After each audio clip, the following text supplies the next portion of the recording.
यदि आप भी बिहार बोर्ड मैट्रिक परीक्षा 2026 में शामिल होने वाला विद्यार्थी है और आपका बोर्ड एग्जाम 2026 में हो रहा है, तो बिल्कुल आपके लिए आ गया सैंपल पेपर। इस सैंपल पेपर में आपको बताया जाएगा 1 से 100 वस्तुनिष्ठ प्रश्न जो आपके हिंदी के पेपर में 100% पूछे जाएंगे। तो आइए मैं आप सभी को बता दूं कि प्रथम पाली से एग्जाम देने के लिए 101 कोड से आपको क्वेश्चन पेपर मिलेगा, वही द्वितीय पाली से एग्जाम देने जाइएगा तो 201 से क्वेश्चन पेपर मिलेगा। कुल मिलाकर क्वेश्चनों की संख्या बता दे तो ऑब्जेक्टिव में 100 होगा, लघु उत्तरीय 6 प्रश्न, कुल मिला के 106 हो जाएगा।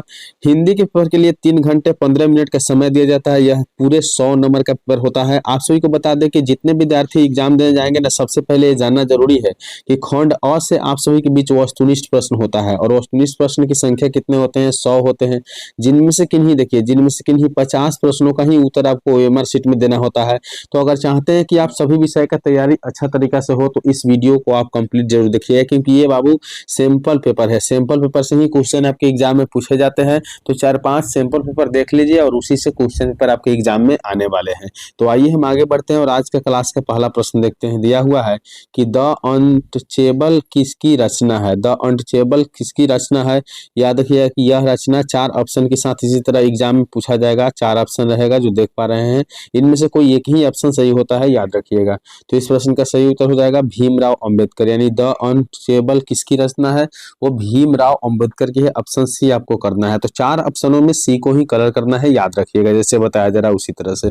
दूसरा नंबर क्वेश्चन है, खूब ध्यान से देखेंगे कि भारत में जाति प्रथा का मुख्य कारण क्या है। बताइए भारत में जाति प्रथा का मुख्य कारण क्या है।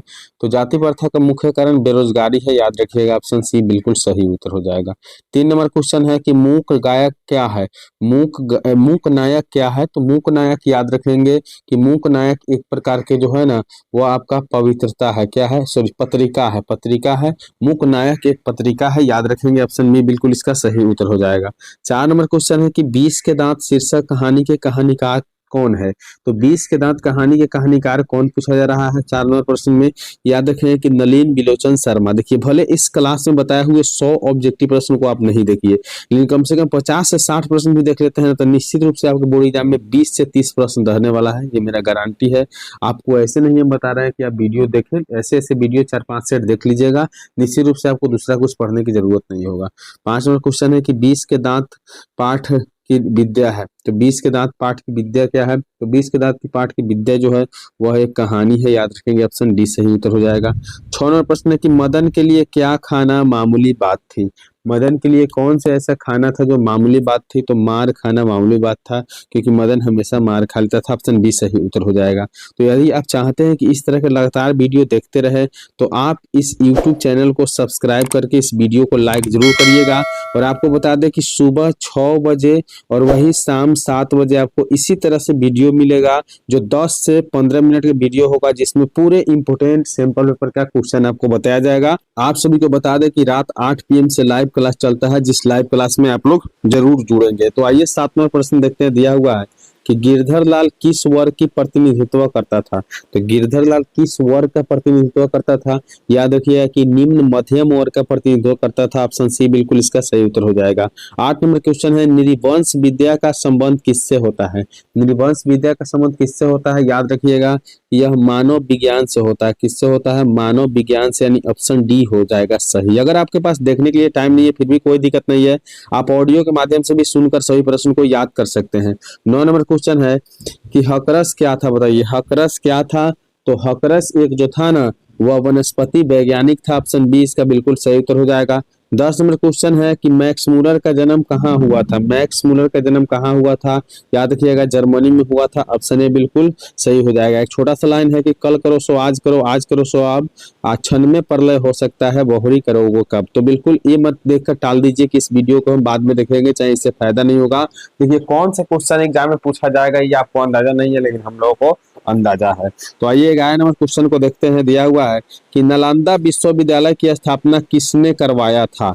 नालंदा विश्वविद्यालय की स्थापना किसने करवाया था। तो कुमार गुप्त ने करवाया था। ऑप्शन बी इसका बिल्कुल सही उत्तर जाएगा। नालंदा विश्वविद्यालय कुमार गुप्त के द्वारा बनवाया गया था।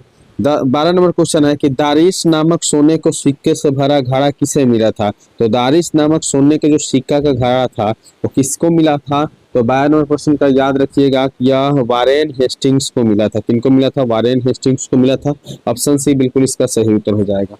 13 नंबर क्वेश्चन देखिए कितना इंपॉर्टेंट क्वेश्चन है कि सब पुराने अच्छे नहीं होते हैं और सब नए खराब नहीं होते, ऐसा किसने कहा था? तो सब पुराने अच्छे नहीं होते हैं और सब नए खराब नहीं होते, ऐसा किनका मानना था? तो याद रखिएगा ऐसा मानना था कालिदास का। ऑप्शन ए बिल्कुल सही उत्तर हो जाएगा। 14 नंबर क्वेश्चन है शिक्षक का क्या अर्थ होता है? बताइए शिक्षक का क्या अर्थ होता है? 14 नंबर क्वेश्चन। तो शिक्षक का अर्थ मोम होता है। ऑप्शन बी सही उत्तर हो जाएगा। तो बिल्कुल आपको जिस तरीका से बताया जा रहा है सेम टू सेम उसी तरीका से याद करना है ताकि आप लोग का समय भी बचत हो और आप लोग का तैयारी भी अच्छा हो जाए। 15 नंबर क्वेश्चन है कि सहजात वृत्तियां किससे कहते हैं? सहजात वृत्तियां किसे कहते हैं? तो यह अनजान स्मृतियों को कहा जाता है। ऑप्शन बी सही उत्तर हो जाएगा। 16 नंबर क्वेश्चन है कि द्विवेदी जी से किसने पूछा था कि नाखून क्यों बढ़ते हैं? द्विवेदी जी से किसने पूछा था कि नाखून क्यों बढ़ते हैं? बहुत इंपॉर्टेंट क्वेश्चन है। तो लड़की ने पूछा था। ऑप्शन सी बिल्कुल सही उत्तर हो जाएगा। 17 नंबर प्रश्न है कि श्रवण बेलगोला नामक स्थान का संबंध है। तो श्रवण बेलगोला नामक स्थान का संबंध किससे है? याद रखिएगा कि जैन धर्म से है। किससे है? जैन धर्म से है। आगे बढ़ेंगे। अगला क्वेश्चन 18 नंबर क्वेश्चन में क्या कह रहा है? खूब गौर से सुनेंगे। कह रहा है कि केरल के शासकों के द्वारा सिक्कों पर वीर केरलस्य शब्द किस लिपि में लिखी गई थी? तो केरल के शासकों के द्वारा जो है ना सिक्कों पर, जो सिक्का होती है ना, उन सिक्कों पर वीर केरलस्य शब्द किस लिपि में लिखा गया था? कौन सी लिपि थी लिखने का? तो 98 प्रश्न का सही उत्तर हो जाएगा नागर लिपि में लिखा गया था। किस लिपि में? नागर लिपि। ऑप्शन बी सही उत्तर हो जाएगा। 19वां प्रश्न है कि अमोध वर्ष कौन था? बताइए इंपॉर्टेंट क्वेश्चन है। सारा क्वेश्चन VVI है, आपसे बस अंत तक देखें। अमोध वर्ष कौन था? 19वां प्रश्न का सही उत्तर हो जाएगा प्रख्यात राष्ट्रकूटज राजा था। कौन था? प्रख्यात राष्ट्रकूटज राजा। अगला क्वेश्चन की ओर बढ़िए। 20 नंबर क्वेश्चन में क्या कह रहा है? लिखा हुआ है कि हिंदी के आदि कवि है। बताइए हिंदी के आदि कवि कौन है? तो सरहद पाठ जी हिंदी के आदि कवि। ऑप्शन डी है। तो अभी तक आप वीडियो को लाइक नहीं किए हैं तो बिल्कुल लाइक करिए। यूट्यूब चैनल को सब्सक्राइब जरूर करिएगा क्योंकि सब्सक्राइब करने में कोई पैसा नहीं लगता है और आपका सब्सक्राइब करना ही आपको इस तरह से वीडियो को हमेशा दिखाते रहेगा। तो आइए 21 नंबर क्वेश्चन में देखते हैं क्या कह रहा है। लिखा हुआ है कि नेवारी भाषा किस लिपि में लिखी जाती है? बताइए नेवारी जो भाषा होती है ना किस लिपि में लिखा जाता है? तो देवनागरी लिपि में लिखा जाता है। ऑप्शन सी बिल्कुल याद रखिएगा। तो जितने भी इंपोर्टेंट क्वेश्चन होते हैं ना उन सभी क्वेश्चनों को सैंपल पेपर में बताया जाता है। तो आपसे विद्यार्थी से रिक्वेस्ट है कि इस क्वेश्चन को, इस वीडियो को अनदेखा ना करें, पूरा अंत तक जरूर देखिएगा। 22 नंबर क्वेश्चन है कि निर्मला कौन थी? बताइए निर्मला कौन थी? तो निर्मला जो है ना कहानीकार की पत्नी थी। ऑप्शन बी बिल्कुल इसका सही उत्तर हो जाएगा। अगला क्वेश्चन देखिए बहादुर कहाँ के रहने वाला था? बताइए बहादुर कहाँ का रहने वाला था? तो बहादुर याद रखिएगा नेपाल के रहने वाला था। ऑप्शन ए बिल्कुल सही उत्तर हो जाएगा। अगला क्वेश्चन 24 नंबर बहादुर से मार खाकर भैंस भागी भागी किसके पास चली गई थी? जब बहादुर ने मारा था तो भैंस भागकर किसके पास गया था? याद रखिएगा कि माँ के पास भैंस चला गया था। ऑप्शन सी बिल्कुल सही उत्तर हो जाएगा। अगला क्वेश्चन की ओर बढ़ते हैं। 25 नंबर क्वेश्चन है बहादुर से सोने के समय कौन मालिश कराता था? जब बहादुर से सोने का समय होता था तो कौन मालिश करवाता था? 25 नंबर क्वेश्चन का उत्तर हो जाएगा किशोर मालिश करवाता था। कौन करवाता था? किशोर। ऑप्शन बी बिल्कुल सही उत्तर हो जाएगा। अगला क्वेश्चन 26 नंबर है निराला का साहित्य साधना किसकी कृति है? तो निराला का साहित्य साधना कृति की बात किया जाए तो ये ऑप्शन डी इसका सही उत्तर हो जाएगा रामविलास शर्मा का कृति है। अगला क्वेश्चन की ओर बढ़ते हैं। 27 नंबर क्वेश्चन में क्या कह रहा है? सारे क्वेश्चन इंपोर्टेंट है, चुना हुआ प्रश्न है। 27 नंबर क्वेश्चन में लिखा है कि रामविलास शर्मा को किस कृति के लिए साहित्य अकादमी पुरस्कार प्राप्त हुआ था? रामविलास शर्मा जी थे, उनको कौन से कृति था जिसके लिए अकादमी पुरस्कार प्राप्त हुआ था? तो 27 नंबर प्रश्नों का उत्तर हम कह सकते हैं कि इनके लिए निराला साहित्य सदना के लिए मिला था। निराला साहित्य सदना। ऑप्शन सी बिल्कुल सही है। 28 नंबर क्वेश्चन है कि जब पंडित बिरजू महाराज को संगीत नाटक अकादमी अवार्ड मिला तब उनकी उम्र क्या थी? जब पंडित बिरजू महाराज को संगीत नाटक अकादमी का अवार्ड मिला था उसमें उनका एज कितना हुआ करता था? तो 27 वर्ष हुआ करता था। ऑप्शन बी बिल्कुल सही उत्तर हो जाएगा। अगला क्वेश्चन देखिए 29वें क्वेश्चन में क्या कहा गया है कि पंडित बिरजू महाराज लखनऊ घराने की किस पीढ़ी के कलाकार थे? पंडित बिरजू महाराज जी थे ना, वह लखनऊ के किस घराने के कलाकार थे, यानी किस पीढ़ी के कलाकार थे 29वें प्रश्न में। यानी टोटल इंपोर्टेंट क्वेश्चन आप इस क्लास में देख रहे हैं, तो 7वीं पीढ़ी के ऑप्शन सी बिल्कुल सही उत्तर हो जाएगा।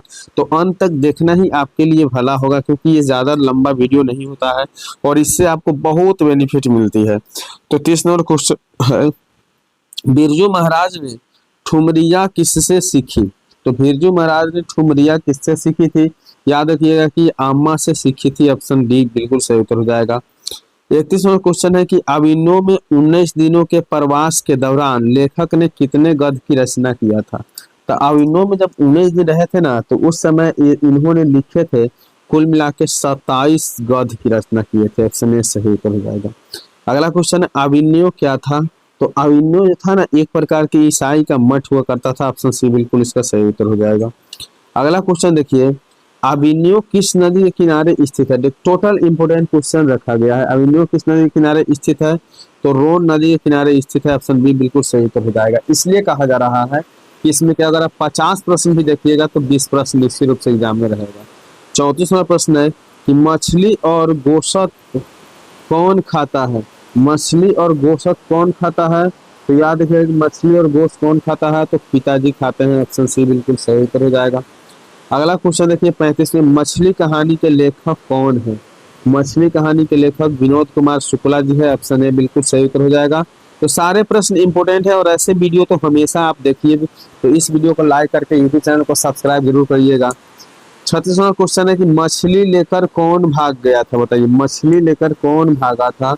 तो मछली लेकर जो है ना, वह संतु भागा था, ऑप्शन सी बिल्कुल सही उत्तर हो जाएगा। 37वां क्वेश्चन है कि मछली शीर्षक पाठ में खरीदी गई मछली में कितने जिंदा थी? बताइए, मछली शीर्षक पाठ में खरीदी गई मछली में कितनी मछली जिंदा थी? तो 37वां प्रश्न का सही उत्तर हो जाएगा 2 मछलियां जिंदा था, ऑप्शन ए सही है। 38वां प्रश्न है कि नौबतखाने में इबादत शीर्षक पाठ साहित्य कौन सी विद्या है? तो 38वां प्रश्न का सही उत्तर हो जाएगा ये व्यक्ति चित्र विद्या है, ऑप्शन सी बिल्कुल सही उत्तर हो जाएगा। आइए आगे बढ़ते हैं। 39वां प्रश्न, बिस्मिल्लाह खां के बचपन का नाम क्या था? बिस्मिल्लाह खां के बचपन के नाम क्या था? बचपन में उन्हें क्या बोला जाता था? याद रखेंगे कि उन्हें कमरुद्दीन के नाम से बुलाया जाता था, ऑप्शन बी सही उत्तर हो जाएगा। 40वां क्वेश्चन है कि बिस्मिल्लाह खां के शहनाई के साथ किस मुस्लिम पर्व का नाम जुड़ा हुआ है? तो बिस्मिल्लाह खां के शहनाई के साथ बात किया जाए तो उनका मुहर्रम पर्व जो होता है ना, वो जुड़ा हुआ है, ऑप्शन ए मुहर्रम पर्व जुड़ा हुआ है, याद रखेंगे। 41वां क्वेश्चन क्या कह रहा है, ध्यान से सुनिएगा। कहा है कि गांधी जी को महात्मा की उपाधि किसने दिया था? गांधी जी को महात्मा की उपाधि किसने दिया था? रविंद्रनाथ टैगोर के द्वारा दिया गया था, ऑप्शन बी सही है। अगला क्वेश्चन 42 नंबर है, आध्यात्मिक शिक्षा से गांधी जी का क्या अभिप्राय है? आध्यात्मिक शिक्षा जो था उससे गांधी जी का क्या अभिप्राय था? तो हृदय की शिक्षा मानते थे, ऑप्शन सी सही उत्तर है। आध्यात्मिक शिक्षा को हृदय की शिक्षा मानते थे गांधी जी। बेहद खास क्वेश्चन है। अगला क्वेश्चन 43 नंबर की ओर बढ़ते हैं। दिया हुआ है, किनके जन्म दिवस को अहिंसा दिवस के रूप में मनाया जाता है? बताइए, कौन से व्यक्ति के जन्मदिन को अहिंसा दिवस के रूप में मनाया जाता है? तो याद रखिएगा कि यह महात्मा गांधी के जन्मदिन को अहिंसा दिवस के रूप में मनाया जाता है, ऑप्शन ए सही उत्तर हो जाएगा। 44वां क्वेश्चन है, वाणी कब 20 के समान हो जाती है? तो वाणी तो 20 के समान तब हो जाती है जब राम नाम का नाम नहीं लेती है, यानी राम नाम के बिना, ऑप्शन सी है। राम नाम के बिना जो है ना, वाणी 20 के समान हो जाती है, ऑप्शन सी सही उत्तर हो जाएगा। अगला क्वेश्चन देखिए 45वां क्वेश्चन में क्या कह रहा है, लिखा हुआ है, गुरु नानक की रचनाओं का संग्रह किसने किया था? तो गुरु नानक की रचना का संग्रह किसने किया था? तो ये गुरु अर्जुन देव के द्वारा किया गया था, ऑप्शन बी सही है, गुरु अर्जुन देव के द्वारा। अगला क्वेश्चन 46 में है कि गुरु नानक ने किस धर्म का परिवर्तन किया? गुरु नानक ने किस धर्म का परिवर्तन किया था? तो 46वें प्रश्न का सही उत्तर हो जाएगा सिख धर्म का परिवर्तन किया था, ऑप्शन ए बिल्कुल सही है। अगला क्वेश्चन देखिए 47 में क्या कह रहा है, लिखा हुआ है कि रसखान के रचना काल के समय किसका शासन काल था? तो रसखान जिस समय रचना करते थे उस समय किसका शासन काल था? तो याद रखें कि जहांगीर का शासन काल था, ऑप्शन बी सही उत्तर हो जाएगा, जहांगीर का शासन काल था। 48वां क्वेश्चन है कि मालिन माली किसे कहा गया है? तो मालिन और माली किसे कहा गया है? याद रखिए कि राधा और कृष्ण को मालिन और माली यानी मालिनी के मतलब राधा और माली के मतलब कृष्ण। ऑप्शन सी बिल्कुल सही उत्तर हो जाएगा। अगला क्वेश्चन देखिए क्या कर रहा है 49 नंबर में। संप्रदाय मुक्त कृष्णा भक्त कवि कौन थे? तो संप्रदाय मुक्त कृष्णा भक्त कवि कौन थे? तो याद रखिए कि रसगान जी थे। ऑप्शन सी बिल्कुल सही उत्तर हो जाएगा। 50 नंबर क्वेश्चन है कि घनानंद किनके द्वारा मारे गए थे? घनानंद किनके द्वारा मारा गया था? तो वह नादिर शाह के द्वारा मारा गया था। ऑप्शन बी बिल्कुल सही उत्तर है। नादिर शाह ने घनानंद को मार दिए थे। तो इस वीडियो में, इस क्लास में हम कुल मिला के 1 से 50 प्रश्न दिखाए हैं। यहाँ से 50 से 100 प्रश्न, 51 से 100 प्रश्न बच गया है। तो 1 से 50 प्रश्न को जिसने शुरू से अंत तक देखा उनको बहुत बहुत धन्यवाद। आपको वीडियो कैसा लगा एक प्यारा सा कमेंट करके जरूर बताएंगे। और इसका अगला पार्ट जो 51 से 100 नंबर चाहिए कि नहीं चाहिए, इसके लिए भी एक प्यारा सा कमेंट जरूर करेंगे। वीडियो यहाँ तक देखे इसके लिए बहुत बहुत धन्यवाद। लाइक, चैनल को सब्सक्राइब करें, दोस्तों के साथ शेयर जरूर करिएगा। मिलेंगे अगले वीडियो में, तब तक के लिए बाय।